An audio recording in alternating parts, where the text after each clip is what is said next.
You think you've tried 5 or 6 different meeting formats and the issue is you just haven't found the right meeting format? Like, let's be real. Like, I've tried everything. It just hasn't worked. At what point do you look at that and say, well, maybe it's not an issue with the meeting format. It has more to do with my leadership and perhaps how we're going about meetings altogether.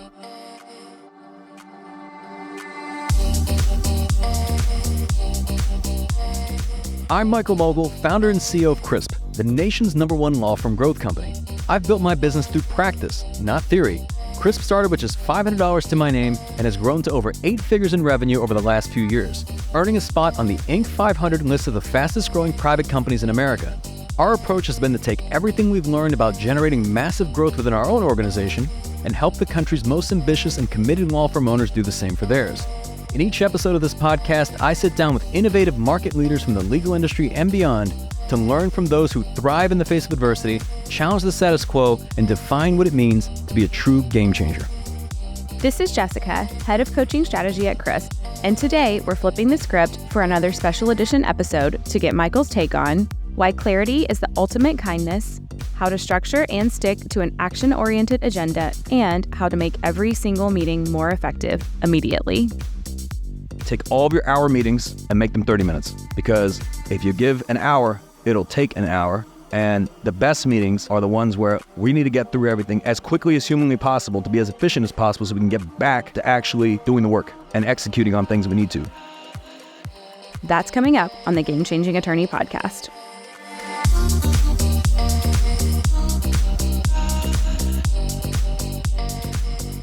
Hello, everybody.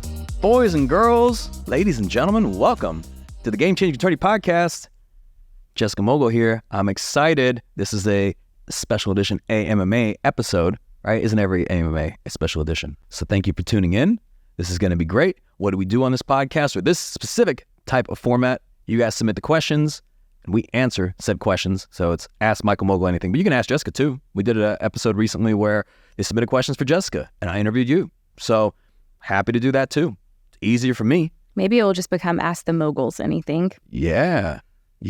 I like that. And then, it can actually go a step further because of the, the way we name the girls. So the AMMAs can continue into the future. Yes. Because both their names start with M too. So it works. A few different types of podcasts we do here. There's the AMMA, which we just talked about. We've got a traditional interview format. We bring in expert speakers, expert thought leaders, pick their brains, dissect all their insights, and provide it to you here on the podcast. And then we have our encore editions. We bring back some of our most popular episodes. All right. Now, I say this every single time, but it bears repeating. You might notice something unique about this podcast.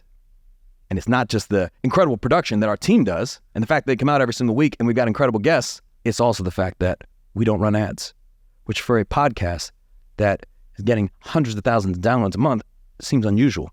Now, we get offered to. People reach out every single week and you guys know who they are and they get a little bummed out and we say, no, thank you. And they're like, wait, what? Why don't you allow us to sponsor your podcast? And we say, well, because we want to be able to control the formatting and we want to be able to say whatever we want. We want our guests to be able to say whatever they want. And that will continue to be the case so long as you guys also pay the fee. So it is free, but there is a fee. And you're like, wait, what are you talking about, Mike? All I'm asking for, ready for this, is that if you enjoy the podcast, if you get any sort of value or insight from it, that you leave us a 5-star review in Apple Podcasts. I know you're listening right now. You specifically, have not left a 5-star review yet. All you got to do is open up Apple Podcasts. It's easy. You're already there. Or on Spotify. And just hit 5 stars. And then tell us what you like about it. And those that tell us what they like about it in this month, we're going to send you something cool in the mail. You're going to like that. And then share it with a friend. It helps us reach more people. And it helps us book greater guests on the podcast. We got an incredible lineup this season. But now, Jessica, I want to turn it over to you. What questions do we have on this episode of the Game Changing Attorney podcast, the AMMA? What do we got? I'm excited. All right. Quite passionate about this topic because I'm all about the efficiency of things. So first and foremost, I have tried implementing various meeting formats and structures in my law firm, but none seem to stick, and meetings still feel chaotic and unproductive. What advice do you have for finding the right meeting format that works for my team? Oh, okay. So you've tried various types of meeting formats and structures and nothing seems to work and meetings are chaotic and unproductive. Well, we have the exclusive secret meeting format that you've never heard of that is going to transform your meetings and transform your life. I'm just kidding. Come on. What do you think this is? You think you've tried 5 or 6 different meeting formats and the issue is you just haven't found the right meeting format? Like, let's be real. Like, I've tried everything. It just hasn't worked. At what point do you look at that and say, well, maybe it's not an issue with the meeting format and it has more to do with my leadership and perhaps how we're going about meetings altogether? I mean, first of all, how many meeting formats are there, right? I'm sure there's a version of this where everyone just brings like, crayons and fucking colors and shit, right? And then like there's that type of meeting format as opposed to like an actual structured meeting. I mean, who knows what? Maybe you'll sit around with like, little scented candles and like you're meditating. Maybe that's a meeting format. But look, all that nonsense aside, meetings are fairly simple, but they're not easy. So it's important that there is clarity of expectations of, number one, why are we even doing this meeting? Like, what are we doing? What are we setting out to achieve? Is this a meeting to brainstorm ideas or is this a meeting to make decisions? And also, who needs to be in the meeting? Because if you just invite everybody by default and then people find themselves in meetings all day, then you're just going to have people bullshitting all day and not a whole lot getting done. Because the only people that should be in meetings are those that contribute to said meetings and the said decisions. Not like, hey, I think you should be in this meeting just to hear what everyone's talking about, right? And then you have half the people in the meeting just there to observe. That's a very expensive meeting. I think there's like some app out there for Google Calendar where you can add this like plugin where it'll tell you you can put in everybody's salaries, and based on the length of the meeting and the number of people in the meeting, it'll tell you how much that meeting costs. So if you have like 6, 7, 8, 6-figure individuals in a meeting for an hour, you're like, ooh, okay, well, if we're going to do this, we better get some results out of this, right? We better make some decisions. So number one, have an agenda up front.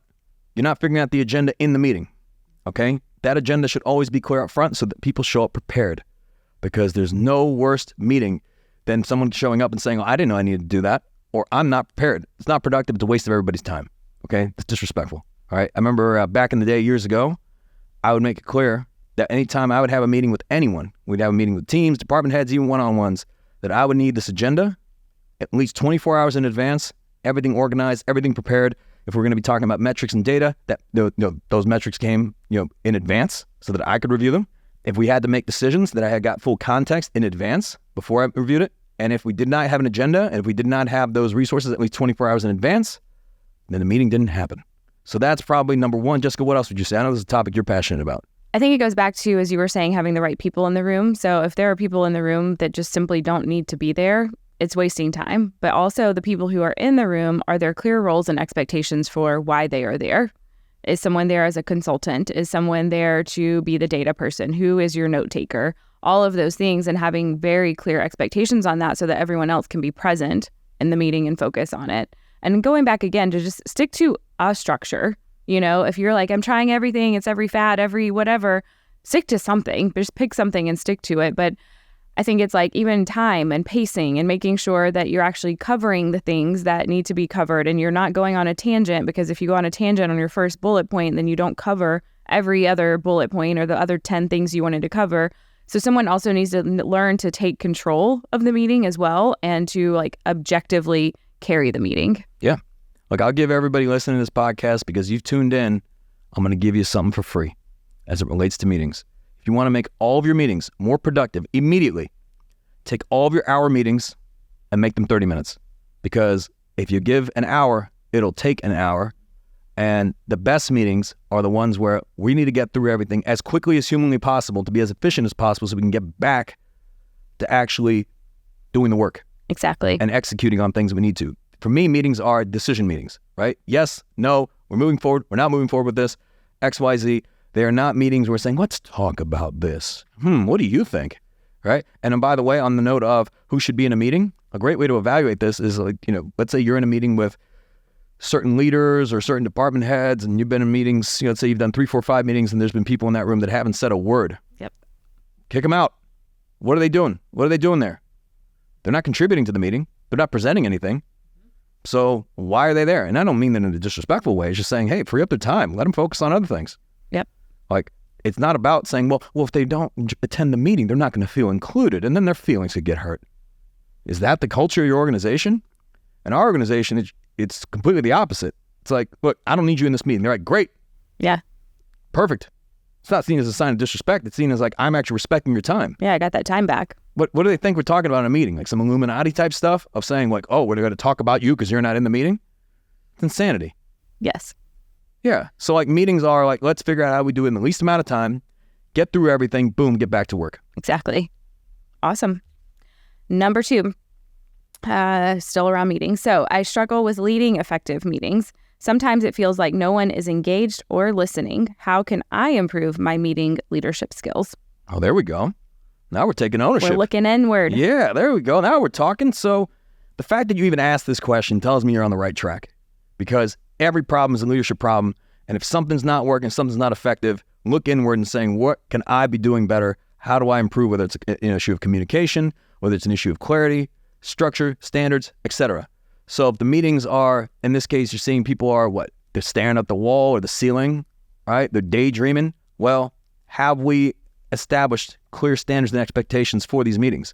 So for an example, if everyone brings their laptops and why? First and foremost, like one of the things we did was saying, okay, the only person who has a laptop is the note taker. Everybody else, laptop's closed. Because we got our laptops open, the Slacks are popping off, emails are popping off, people get distracted. And again, we go into these meetings saying, thinking, how do we do this in the least amount of time so it can be as effective and productive as possible? So that's number one. Number two, are you letting people stare up into the sky?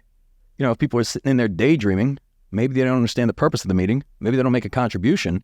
And then also, are you modeling the right example? So are you present in said meeting? Because again, this comes back to leadership. I've seen leaders that are sitting there, in meetings, they're in the room, but they're somewhere else.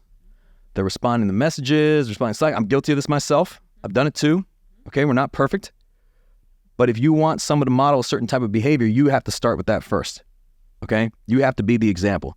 So you got to show up and you got to be ready. You got to be prepared. You got to be focused. You can't be on Slack or Teams or responding to emails, responding to texts or whatever.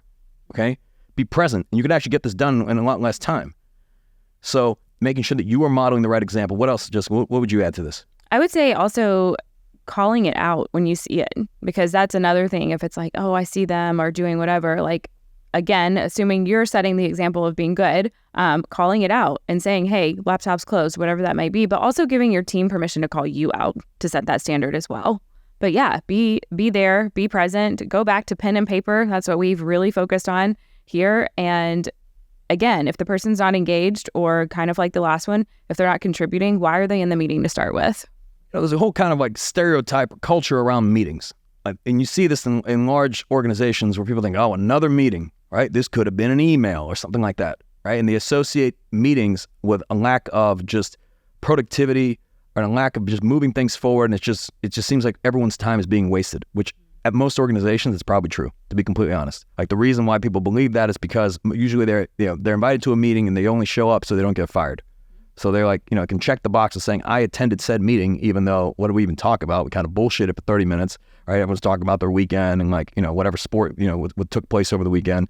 And then we talked about some items and, the majority of them weren't even done. So everyone said, okay, not done, or I'm still working on that or whatever. Okay, cool. We'll revisit that next week, or we'll revisit that 2 weeks from now. And it's just the cycle repeats of just wasting everybody's time and nothing getting done.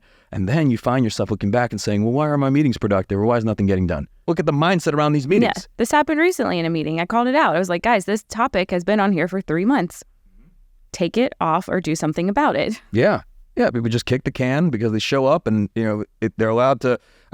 Every time we go into a meeting, there's always a list of, here are the items we review from the previous week and the status of said items, because we put a due date, deadline, and the person who's accountable for that every single time. And then the action items that we said at the end of the current meeting, saying, all right, what is it that needs to get done, by when, and by who? There's very clearly, we review all the action items at the end. People confirm that, accountability of said action items. And then we always rate the meeting at the end of the meeting.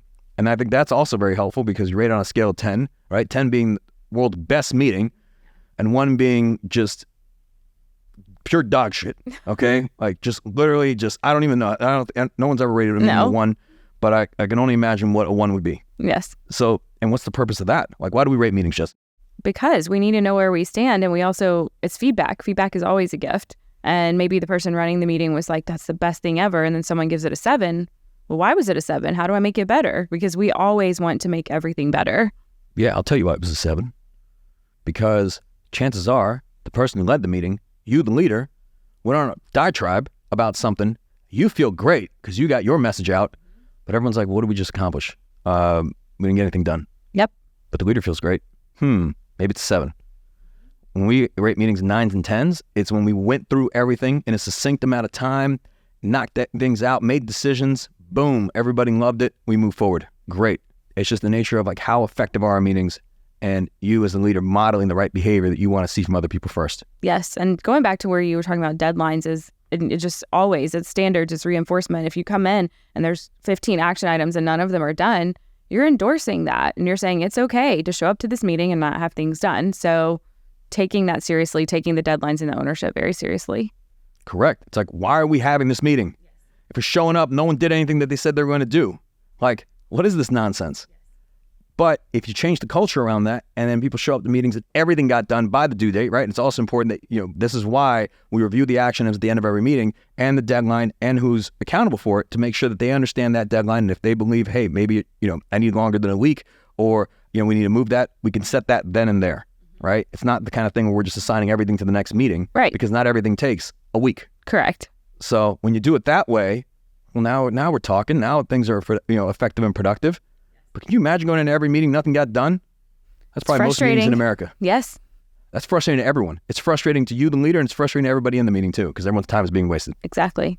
Last one here to round us out. I often feel overwhelmed by the number of meetings on my schedule and struggle to prioritize which ones are essential. How can I determine which meetings are necessary and which ones can be streamlined or eliminated? Well, the easiest way to determine what meetings are necessary and what meetings can be eliminated is just don't show up to any of your meetings and see if the business still exists after that. I mean, I'm kind of half joking, right? It's worth a shot. That being said, a lot of times you're in a reactive state at this point because you find yourself overwhelmed and you just feel like you're in meetings all day long. But the best way to do this is kind of like the best time to plant a tree. It was yesterday, the second best time is today, or 100 years ago. When you are setting a new meeting or recurring meeting on your calendar, it's important to really evaluate that through a lens of just, is this a meeting that is essential to have every single week at this time on this date? Because then you're filling that time on your calendar and you can't get that time back, okay? Now you're allocating another 30 minutes or another hour that could go to something else, but now has to go to this. So you have to look at it and say, is this going to be the highest and best use of my time every single day on this day for this amount of time? And if it's not, well, then maybe you need to trial it and say, look, we're not going to make every meeting recurring. We're going to start off by let's just do one meeting. And at the end of that meeting, we're going to evaluate what the meeting cadence needs to be. Because sometimes, there's meetings we have that they're once a quarter. There's other meetings we have once a month. There's other meetings we have that are bi-weekly, and there's other meetings we have weekly. Okay? It just depends. But you want to be able to ensure, especially things that are happening weekly or bi-weekly, that it is the least amount of meetings that are necessary to move things forward within the organization. And meetings typically really should be looked at, all right, if this meeting is important because decisions are being made in this meeting that cannot be made somewhere else. So if the decision can be made through Slack, or if the decision can be made through Teams, or the decision can be made through an email that doesn't require everyone to get together, then perhaps it doesn't need to be a meeting. Correct. Most meetings seem urgent, but they're not the important meetings. They're not the drivers of the vision of the firm, the strategy of the firm, the execution of the firm. They're just typically micromanagement style meetings where we're just following up on people to make sure that they got the task done, right? And are you, as the owner of the firm, the best person to conduct those meetings? Because maybe it makes sense to let go and allow some of your team leads or empowering somebody else within your organization to be able to conduct those meetings, and then that person reports to you. Right. So they can oversee, let's say, 5 or 6 different meetings in a week, and now you only got to meet with them once. Exactly. Okay. But it's also important to look at, okay, if you're going to be freed up from some of these meetings, what's that going to free you up to do? So how will you now spend your newfound time? Because if you look at it and say, hey, I'm caught up in meetings all day, but I really believe I need to be taking other referring attorneys to lunch, or being able to build relationships within the community, or brainstorm what our strategy or our marketing strategy should be. And if that would allow you to move the needle in your firm, then perhaps that's more important than sitting in all these different meetings. And again, nothing is forever. I mean, every single quarter, I'm reevaluating my calendar and making sure that the way that calendar is set up is the most effective for what I'm trying to achieve and where the business is going. We look at where we're trying to go, what's the vision of the organization, okay, years into the future, what needs to happen this year, what needs to happen every single quarter. And every single quarter, there's 3 months. What needs to happen each month? And is the calendar set up in a way, in terms of my time, and more importantly, my focus, is it set up in a way that allows me to accomplish what needs to be accomplished each and every month, which requires you to accomplish things each and every day and every week in order to achieve those monthly targets, those quarterly targets, and ultimately those annual targets in the organization. And if it's not, then you probably should reevaluate some of the meetings you're having, because your time could be spent in a better way. In an alternate reality, perhaps you need to be having more meetings and you're not having any meetings at all, and people don't have any sort of direction or clarity whatsoever, and they're just left to their own devices, and you don't ever get people in a room together because everybody's working remote and everybody's dispersed all over the world and nobody ever gets together, so there's no alignment. The content team has no idea what the trial team is doing. The trial team has no idea what the operations team is doing. The operations team has no idea what the finance team is doing. Nobody knows what the hell is going on, sometimes not even within their existing teams. They just know they got to like press this widget and turn this knob, right? They don't see how that ties into the bigger picture. And then you have a person who's just, you're not getting the highest performance out of them and they don't give a shit. And you want to know why? Because they don't feel like they're part of a team. There's no vision. There's no alignment. There's nothing. So sometimes it's important to get everybody in a room together, a physical room, not a Zoom room, okay? Everyone's like, I'm like, you don't understand. My organization, we do Zoom meetings all the time. Everybody loves it. I'm going to clue you in on a little secret. When you get everybody together in a Zoom room, at least 50% of those people are not paying attention to anything you were saying. They are somewhere else. And if you don't believe me, ask them a question and see how long it takes them to unmute themselves and respond. But hey, what do I know, right? Yeah, whatever. Maybe I'm old school. But I do believe that sometimes it's important to get everybody in a room together and align as a team. Absolutely. And I think that's all we got today. Don't forget to leave that 5-star review, everybody. All right. Have a great one. We'll be back. You've been listening to the Game Changing Attorney podcast with Michael Mogill. If you found this episode valuable, here are 3 free ways that we can help you grow your law firm. Number 1, download the first chapter of Michael's book absolutely free at gamechangingattorney.com. Number 2, you can shoot Michael a text at 404-531-7691 and ask him any question you'd like. You might just hear the answer on the next episode. And finally, number 3, if you can leave this podcast a 5-star review, it will help us gain access to more influential thought leaders and bring their lessons learned here to you. For more information on this episode, see the show notes in your podcast app or visit legalpodcast.com.